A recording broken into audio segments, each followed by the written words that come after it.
So the other thing that I think is very important is that you're aware of paper.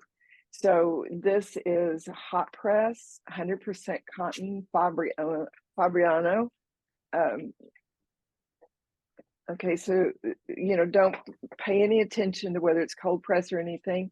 This is what the Aquarelle Watercolor Artistico, whatever it is, Fabriano, 140 pound, 100% cotton package looks like. You can buy this by the sheet, by a I can't think of the dimensions, 32-inch by something sheet of paper. There's a lot of artists that's the size of their art. When I was painting on the bus, I bought these. I found out that my very favorite paper was the hot press. And do you know what your favorite paper is? Have you painted on enough 100% cotton? You all have been painting on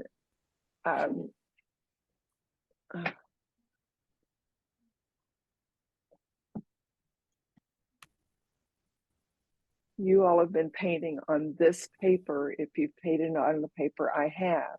Now this is 106, this is 100% cotton paper.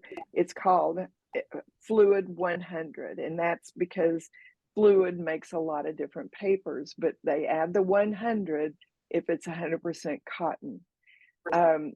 They have cold press, they have hot press, they have a lot of different sizes. This comes in a block when it's this kind of paper, and they put what's not 100% cotton in a block as well. This is not the high quality of this. At what stage in your career are you going to notice the difference? Maybe never. And if you don't notice the difference, don't worry about it. Just stay with what you like.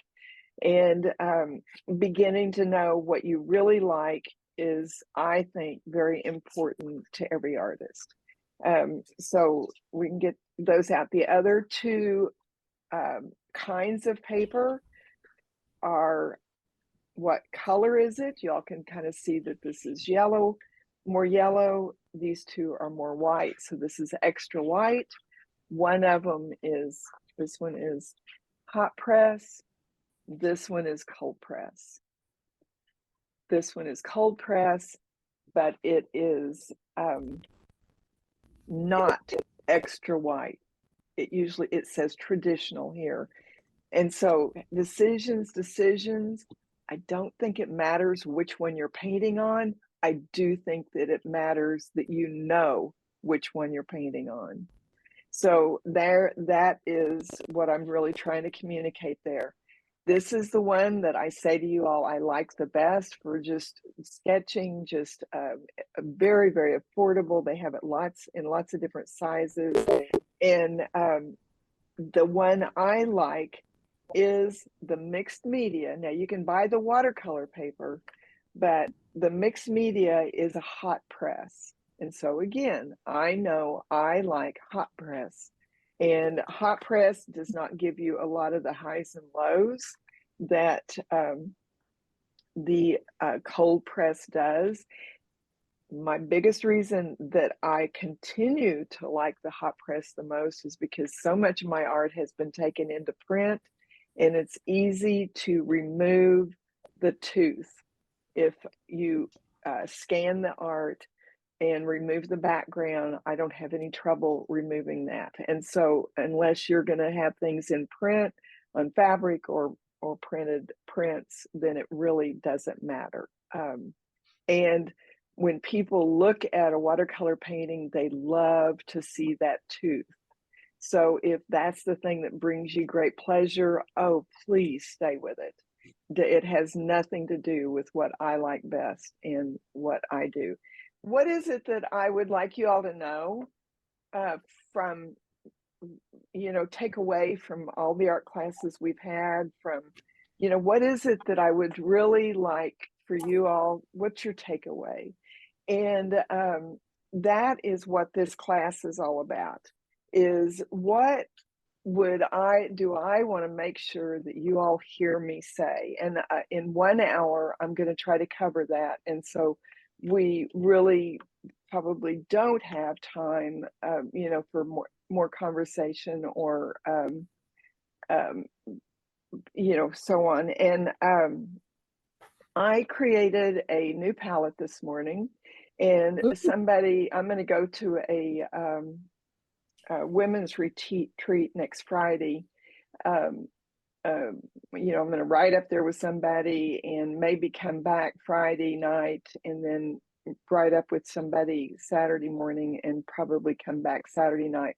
And I'm not going to be driving. I may spend the night. That's all, those things are all the possibilities. But I'm going to donate this, to somebody it's not a door prize, but it's one of the things that they're doing is that we can bring things to give away as a gift. And so what this is going to have is the palette that you all have, and then it's also going to have what I have done so far in the devotion. And I want to remind you that the colors that I have in this palette are based on the primary and secondary color charts. Now, in the world we live in today, artists have figured out, and scientists have even figured out, been involved with a lot of it. There's a lot of different palettes, and a lot of different palettes are real important. I mean, we love new creative ways of doing things, and I've always loved learning about them. But changing my ways when goes all the way back to my earliest years of learning how to watercolor paint, I don't change my ways. And so I just enjoy the others. But this is yellow, red, 2 blues, and then it starts with the secondary color for yellow, which is purple, and the secondary color of red, which is green, and I like the 2 greens. And then the blues, 2 blues, and I have 2 oranges. And that's not because I have 2 blues, it's because I want you all to have both these colors. And then we have quinacridone burnt orange, but that could be burnt sienna because most of my life it was burnt sienna. And then that's as far as the palette went when I was first learning. It was just the yellows and the reds, and we mixed all the other colors from that base. But I like adding indigo instead of mixing black because it's got so much richness in it, and you don't end up looking like you have just a black hole. And then over here, I have yellow, new gamboge, yellow ochre, phthalo turquoise. I have quinacridone violet. I have perylene green. I have sap green. I have opera pink, transparent brown oxide, and I have lunar black. So you all know, when some of you started with me years ago, this is where we started. And then I started adding these colors to the palette. So these colors over here, Serpentine Genuine, the green here, is a Primatech color, Daniel Smith's, that I just think it's important that people know about their Primatech line. And I love Serpentine Genuine, and so it's the one I added. Outside of that, I think Hansa Yellow Light is the best yellow if you have just one bright yellow. I think quinacridone red is perfect because it starts with a pink and you can layer it and make it a real red. I like manganese blue hue because it is a great color to sketch with. It's easily absorbed by other colors. And phthalo colors are so strong. I think it's very important that every student learn how to use their phthalo colors. Now, carbazole violet is very important. It's a strong, strong purple. It has a purple called dioxazine purple in it that has been around since the beginning of time, and it's the purple I've almost always had on my palette. And then we have phthalo yellow green, which looks kind of neon, and a lot of people stay away from it, but it's my very favorite spring green. And then permanent orange is just permanent orange, but it's so usable. And then this is organic vermilion, which is just a bright red orange. This is the color that if you buy a palette from Hobby Lobby or something, this is the color they call red. And it will never be red. It will never be pink.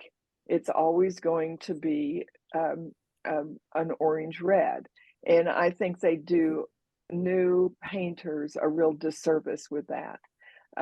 If it was any different, maybe painters, as they get frustrated with the colors they're using, maybe they'd never find Daniel Smith's, and so maybe it's a good thing that that's what they have in those. But you know, when you buy these things for your grandchildren or your children or whatever, pay attention and and realize that they don't have a real red. And then quinacridone burnt orange is one of the earth tones. Or burnt sienna is an earth tone, and it was the first earth tone that was ever introduced to me. It's just a really important color, and it's a reddish brown. So you can make it a dark brown with a little bit of the purple, and on and on and on. So we're not going to go into this side, but I just taught you all so much more than we really know about this primary side over here. The other thing I want to say is I think it's more important that you know what these colors look like when you paint them than that you're able to do pretty paintings. And so I think if you play with your colors and to the point that you can recognize what color it is on your paper and you can paint with it and just play with that, whether you're painting flowers or animals or just squiggly lines and mixing things together, that is the place that I think is the most important for everybody that wants to paint. The more time you spend there, the faster you're going to be able to accomplish everything you do. I can't say enough about how important I think it is that you know your palette. Now, don't go get somebody else's palette and think that what you're going to learn from this is the same thing that you're going to know about somebody else's. It is not. This is my palette. You all have adopted it as your own. And I've given you a really, really good foundation. This palette is now your own. If you've been painting with it this time with me, you've adopted this palette. Now we have Vicki with us, and Vicki's painted almost as many years as I have, or more than I have, or whatever it is. But she has a wide range of other colors. So do I. I chose these colors because I thought it was a sampling of the important things to know, how to handle a quinacridone color, or what to expect from a quinacridone color, what to expect from a permanent color, what to expect from the phthalo colors. Outside of that, I really can't give it a type, but that, and so you all know that, and it's important that you know that. So this is the palette that we've been painting with. Karen a long time ago gave me this stuff that's like a composite of cotton or whatever. They're dish rags. This is an Italian dish rag, and I don't have any idea about how Karen Colette bought it for me, but I've really learned to love it. And I don't. Oh, looky there, Rain has one. Yeah, I found oddly, I found this at Bucky's. Uh-huh. How And wonderful. I think it's the same thing. I wasn't sure, but I think it's Yeah. the same thing that you had. This one's made in Sweden. I do this, and I've got a piece of tape kind of just curled around so it'll stay there. But I empty the most paint on this, and that's when, if I've got a little bit of water right here, I'm able to finish cleaning the brush right here, mark it again. It doesn't have anything on it. And this, I can take it to the sink and wash it out. And I still see all these marks, but it doesn't pick it up. It's not, I mean, it really, really is a very wonderful tool to stop going through, rolls and rolls of paper towels. But one of the reasons why I've always told you all that it's wise to buy the package that has 4 water brushes in it for $16, $17 rather than buying a medium and a small is because a medium and a small is going to cost you about $16, $17. If you buy the 2 brushes instead of the package of 4. Now, you may like the little flat brush in the package of 4. I've never tried to use it. My habits were set in stone before they ever even came out with that. But the large I've used a lot. And so you've got 3 brushes you'll use for the same price and you all know that Pentel is the brand that I like. Now, it was not until I painted on the bus that I ever used this brush. And I have painted in watercolor since, well, professionally to some degree since I was 20. And so, but if there's a world that changes, it's the art supply world. Fabriano is still manufactured the same way it was manufactured, but how many more years are we going to be able to count on that? Why do you even need to know that? I think it's important only because if you get a piece of paper or a tube of paint and it's different than what you expected, pay attention. It probably is different. That's why Daniel Smith got my attention. Daniel Smith became very popular in the United States when we were starting to think in terms of Buy America and support the manufacturers here in the US. And as much as I embrace how wonderful Fabriano is, and I loved meeting Pierre, the importer of Fabriano paper and our Sennelier paint. I gave it the wrong name, sorry y'all, but it's Sennelier and Fabriano are 2 art supplies that have been imported by Pierre, the man I got to meet, the French man that I tell the story about. But anyway, he, it's wonderful. It's wonderful to have something that that it's really there. But even their paper changed. But I could go to Fabriano and say, what's different about this? And I could read about it. I knew why. I started looking Buy America, what art supplies were being manufactured here. And when I realized that I had 10 or 15 tubes of Daniel Smith paint and it was manufactured in Seattle, I dove in hook, line, and sinker and quit using any of the other brands. And my loyalty has been to them ever since, and it's been with great payoff. So right there is why I'm a Daniel Smith ambassador and, have reaped many benefits from it.